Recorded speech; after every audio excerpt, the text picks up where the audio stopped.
Cause they get your job, your strength, and your breath from God. So tell me, why you want to end up in debt with God? And if you live in this way, then I'm sorry. I'm what I got to class you as a Christian broad boy.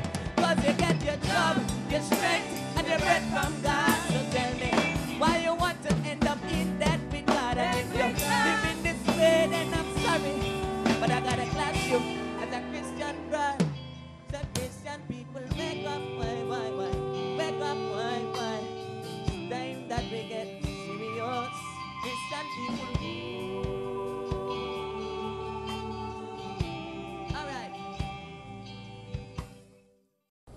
All right, welcome back to this special edition of Cloud 9 on ACTN. And for people who know me, know that I tend to soak in anything that I look at, anything that I read, and of course, music. And when I saw this young man perform for the first time, I heard about him. When I saw him perform for the first time at Samantha Johnson's band launch, her record launch, her band launch, there was a shift in the atmosphere, and I said, he is not just a gospel artist. He is ministering the word of God, and that is a difference. I remember this guy, Travis Green, made that statement. He don't consider himself an artist, he considers himself a worshiper. Let me welcome on set at this time Mr. Jaron to Cloud 9. Thanks for having me. Thanks for coming, and again, congratulations on all the success and of course what God is doing through you, through your ministry and your music. Let's jump right into it. I want to get a whole lot in half an hour. So let's see how much we can get you know, to the public. I keep making the point that, and you can tell me if I'm wrong, to me, you're more than just a gospel artist. I think what is happening through you, what God is doing through you, is that you are an artist of God, and that God is using you to show His majesty, to show His artistry, to show who He is through you. Do you agree? Because I said that day, you went from, you were singing and the crowd was into you, and everything just kind of shifted and you went into a different place. Is that a correct assessment of who you are in terms of your music? Yes, somewhat. I myself at times are confused as to what to label myself as. So I often label it as just a young man being used by God, always dependent on God. And I understand fully that once you depend on God, sometimes things don't always go your way or don't always go the way it's expected. So you're open to the move of God, however, whether it be music, whether it be able to speak, whether... Yeah, fully. Take us into your life, your testimony.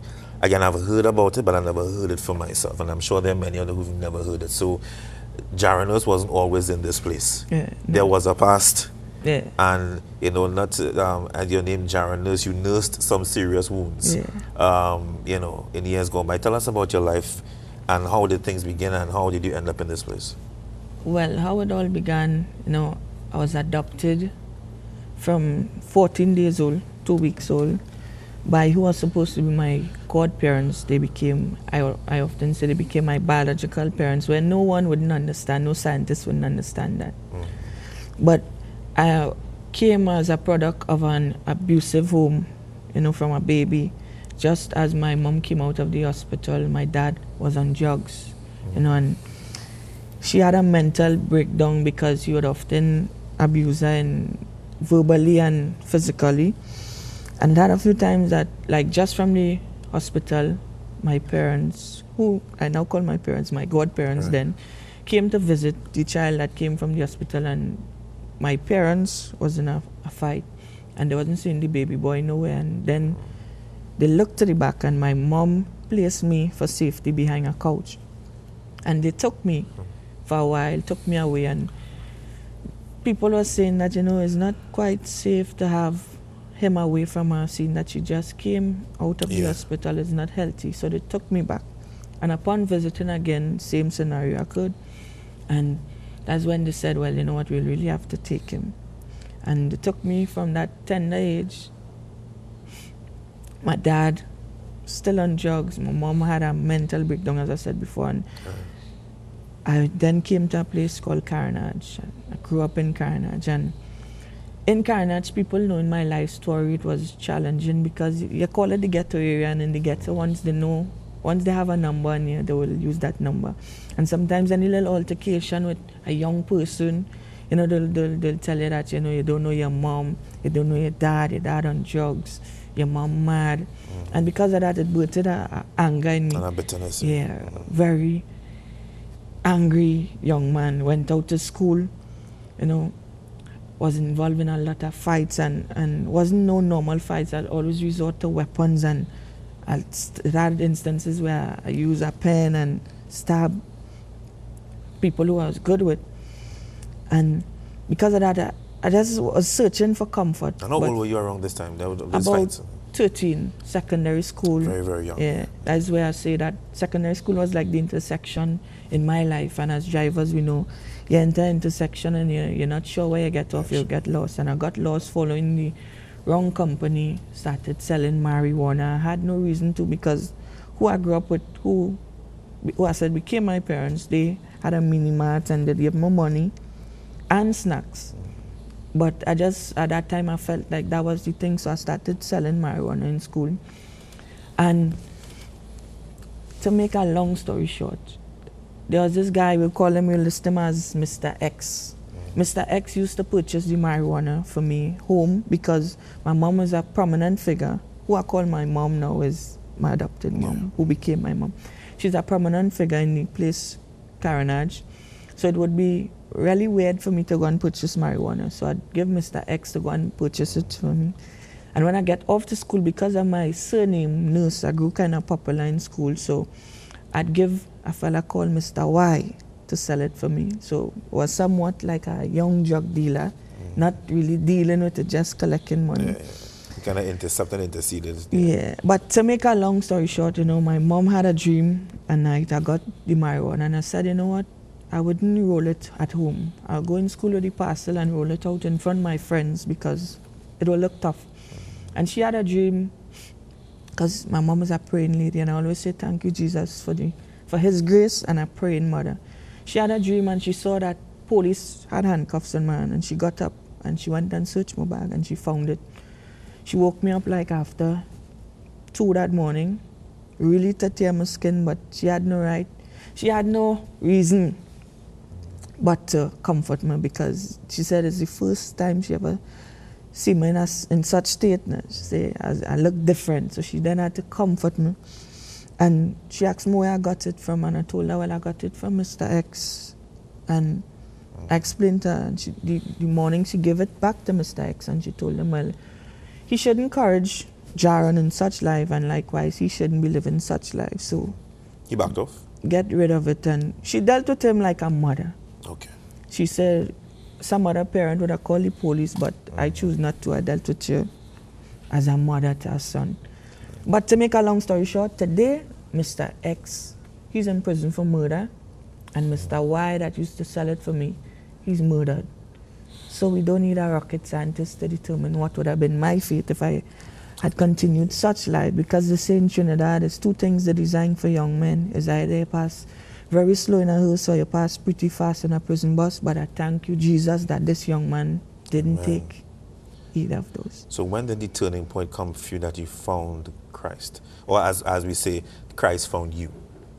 When was that? Well, at what age and how was that? What was that experience like? I grew up in church.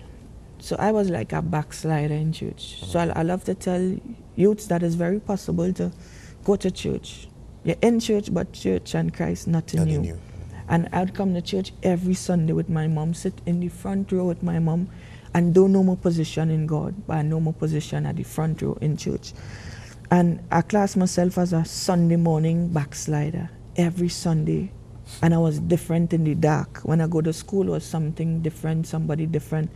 It had a time that the only time they had a clue that I had some sort of Christ in me is when I was on the secondary school intercult team, and they asked me to pray. And they was like, you didn't pray like the way you behave. You pray like a God-fearing young man. And then I explained, well, yeah, I grew up in church. But that turning point came at probably the age, as of that time, I arrested the marijuana. I wasn't dealing with it, but I still had an anger. And I was in a lot of fights, and real brutal kind of fighting because of the anger and because of our unforgiveness. Because of my dad, I had a real dread anger towards him. At times I saw him in the street, I passed him straight. Until one day, you know, God bless him with the singing, and I still had an anger towards him until one day I went at an outing in San Fernando Hill with my church pastor. I remember playing cards and things with my pastor Braffett, and I just felt it in my spirit, you know, call your dad and release him. Because you cannot be singing on behalf of God and you have unforgiveness. So all the time you were singing in church and all that? Yeah, okay. I was singing. Now started and I got my sister number, I called her and got his number, and I called him and I told him, you know what, I'm singing and thing now, and I don't think it's fit for me to be ministering the gospel and suffering from unforgiveness. So I just want you to know that sorry, and I forgive you for all that you did and everything, and I don't want to carry on in my life. And he was glad for that. And as of that day, you know, things just started happening in the ministry. That is where I see God just took me different places all throughout the Caribbean. He blessed me with new songs, all because of unforgiveness. And as I learned from a pastor, the recipe for unforgiveness is right there in the Bible. And we say it every day: forgive us this day our daily bread, as we forgive those who trespass against us. You know, and it simply means as we forgive those who, according to how,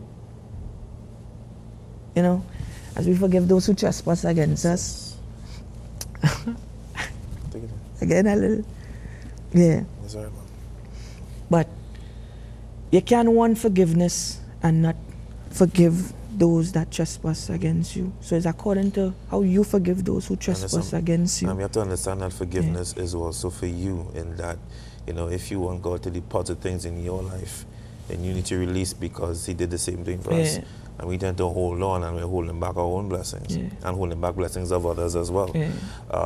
Something that you had mentioned, and this is why I want to talk about young men, because I've had my dealings with many young men who they seem to be walking around with blinders on, and they're walking into traps and they just refuse to see it. You mentioned something on the concert of a sometime you were going through, I think it was Facebook, and a young man who you knew, I think you all end up in some sort of situation with each other. Cell together. And tell us about this, with this young man and this experience. How did you end up in this cell that day? What had happened? You got caught? Something happened? Yeah, I was arrested because I was, you know, I had an anger. And this officer arrested me for something that I thought that I wasn't quite wrong for. I was in the market and I stopped to put some groceries in the car for the same mini-mart. And he was in plain clothes and he spoke to me a way that I don't think was pleasing, as I saw it, a young man to a young man, because he's not in uniform. And I was a bit rude. And I say, you cannot speak to me like this. And he asked me for my documents. I say, well, I can't hand you out my documents until you identify yourself. And he then identified himself. And because of that, I was still a bit rude because of the way he dealt with me. Then took me to a cell and I was arrested. I got bail that day because that was like my first offense. I was arrested before, but thank God, again, it never went further than, you know, I always, as we were saying in Trinidad, always got a blind. And we call that grace. Yeah, this day he took me to the cell with my aunt in the market. And he charged me. I got bail as first offense, and then I had court the Monday, because this was Saturday early in the morning. I got bail, and Monday went to court, and it so happened that the JPs made an error, so I really wasn't supposed to be out, because he didn't sign some part, but again, grace of Jesus and a praying mother, I got out. And because of the error on the JP, I had to go back into a cell until they had the problem rectified. And in that cell, it had a lot of young men. That's what we call holding bay before you go to prison. And so when I kept to myself, because I got into that cell, another error by the police, but which allowed me some favor. I got into the cell with my cell phone and a whole amount of money. because they didn't bother to search or anything, because they say he coming out just now, as soon as the problem rectified. And I met this friend there, he's from Carnage as well, the same one that passed. And we were in the corner, because you know, you had to hold to yourself, because that is criminal, and at the same time, you don't want nobody feel you're sorry or anything, so it's best it's best not saying anything. So he came to the side and we were speaking, and he asked me for a call. I gave him a call, and because of that, he came out a while after. He went to prison and he came out a while after, but we grew kind of close, but yet distant, because he was living the life. What are your concerns as a young man, seeing what's happening to our young men today? As I've made the point that there is a concerted effort and a divisive plan by the enemy to clip young men from their knees before they even reach 16. And you make the point that this word teenager is a deceptive word, because when people think they're a teenager, they're thinking that they're rich, and teenager means that you're not even an adult yet. And many young men are falling into that trap and they're not listening. The thing about you, Jaron, that I respect, is that you're keeping it real. You came from somewhere. What is your concern as a young man, seeing what's happening, and what would you say to young men today who think that they know it all when they don't know really what's happening? Well, firstly, it have some people to blame, right? We blame, I see it fit to blame some broken homes, fathers. Of course. And in terms of the school system, where, as we heard Rashot, he sang it in his song, they pushed the creator out, they didn't want his name in the mouth. So there is no prayers, a fatherless home, and because of that, you see the youths, young men, the young ladies act quite differently because of no guidance. But sometimes where to turn, thank God if it have pastors that play the role of a father. Thank God that I fell into the arms of my godparents, who I say is, and I strongly feel, I wouldn't say I believe, because I know it's not, but I feel like a biological son, and I give credits to my dad. But some of the young men out there, they resort to the wrong things. They find comfort in a gang leader who might play a fatherly role to them by giving them a gun, which is not. And they feel accepted. But they feel accepted in some way. And how to say this? When society fails, Jesus is the only way. You know, you don't have a father, you don't know who to turn to, Jesus is there. You know, my pastor as well played a real instrumental role in my life. Even today, as a singer, as a gospel minister, he played a tremendous role. And yeah, there's so many people that you could turn to out here, and not just, don't just fault and blame, all right, well, my dad didn't play his part, so I'm like a loose cannon, I could do whatever I want. When there's life, there's hope. Because there's Jesus, there comes a point, and that's the point I make, is that, you know, there's this fear, because of the fear of rejection that many of them would have faced over the years. They may even fear that the same Jesus might reject them, because that's what they're being filled with. That everybody else rejects you, so their thing is, okay, who's to say that God going to... At the end of the day, he's one that put you here. And the thing is, we have a society where Facebook has become the new Bible. You know, and everything else has become the word except the word itself. And that's why I'm really, you know, despite everything, because again, praying mother and all that, but you of yourself took a stand and said, listen, I'm going to call my dad. And I do believe in truth that really was a turning point for you, because unforgiveness is like a sword that cuts you in half. It's a burden. Yeah, it's a burden. Let's get to your music. Many songs. I don't know all of them. I know some. I think the big one people are playing these days is The Recession. That's My Rock. I got inspired by what's going on in the country. In terms of the country in itself now, as we have a few minutes before we close, what are your concerns in terms of our country and what you're seeing? Because that song has a lot of different layers to it. It's not just about the recession per se. It's about us understanding what God is saying to us as a country during the recession. Can you just tell us about your concerns or your hurt where TNT is concerned? Well, my hurt is where my hurt lies is seeing the Christian people worrying about the recession and the rumors of recession. Because why worry? We often say it. Why worry when we can pray? You know, we list that the earth is the Lord's and the fullness thereof. The wealth of the wicked is stored up for the righteous. So why God will make us, he wouldn't make us suffer. But I believe it's a time that we need to draw closer to God, and a time where he will show off with his people. So what's new on the agenda for Jaron? Is in terms of your music, your ministry? I know you had very early morning rehearsals to this morning. Yeah. What are you working on right now, without letting out too much out of the bag, as they say?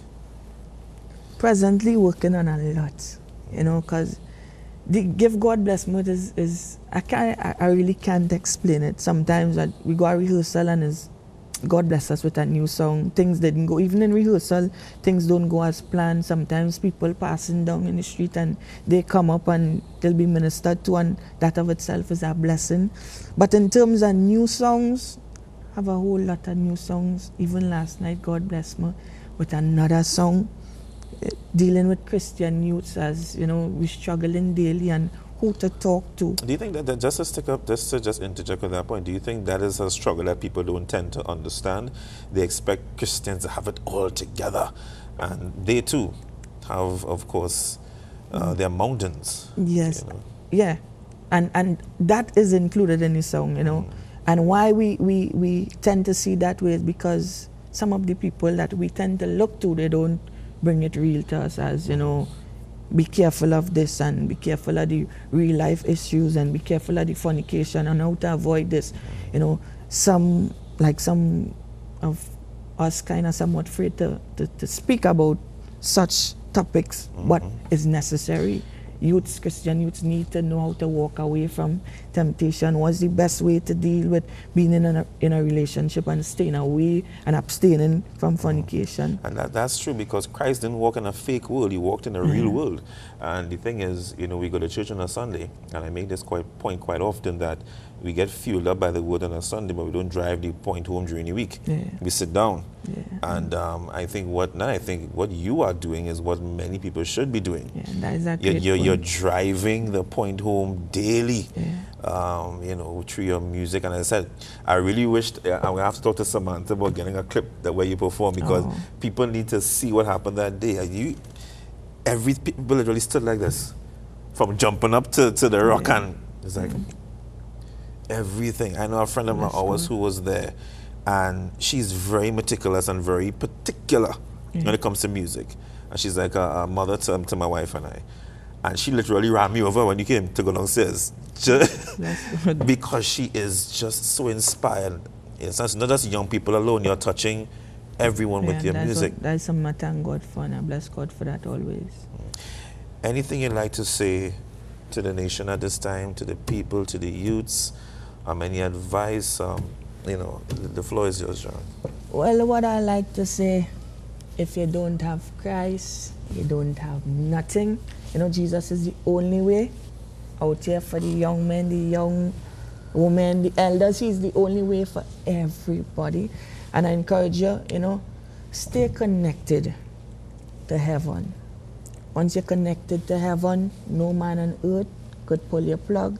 And a special word to the gospel ministers, you know, your longevity in ministry is always based on your closeness with Christ. That's it. Jaron, it was indeed a pleasure having you. I hope and pray this is not our last interview or last meeting. I do wish you all the best in your ministry. Bless God. And you know, it is my belief and my spirit that this is beyond just the music. To me is like a doorway for even more things, you know, that God wants you to do. So again, my honor and pleasure. Bless God, and thanks for having me as well. No problem. Keep being guided by God's light. And your manager is here with you as well. I just want to thank you for bringing him down to the Southland. And you mentioned San Fernando. I say his name is Sheldon as well. Hey, good people. Talking about good people. God, you know. And he mentioned San Fernando Hill, and we're on the outskirts of the drapery of San Fernando Hill, so you come in a nice place. So again, thanks for joining us on Cloud 9 on ACTN today for this very special episode. Be back with you again on Monday. All right, good. Let me just say this quickly before we got the interview. Remember I showed you earlier in the week an interview with a young woman who is 5.5 years out of prison. and she's ministering God's word now, where we have a special series starting tomorrow, right here, exclusively on ACTN, entitled Beyond the Prison, Beyond the Bars, Beyond the Prison, right? Beyond life, freedom beyond the bars, correct? Freedom beyond the bars, as in the prison bars. It begins at 6 p.m. That's 6. What time? 6. 6 p.m. Right, it's starting tomorrow right here on ACTN with George Madison. And it's every Saturday. You're going to see some really amazing interviews of what God has been doing to the lives of many people, men and women, behind the bars. But now they're beyond the bars of their mind and beyond the bars of the prison. So it's freedom beyond the bars with George Madison. I am Sheldon Yao. Take care of yourselves and each other, and God bless you.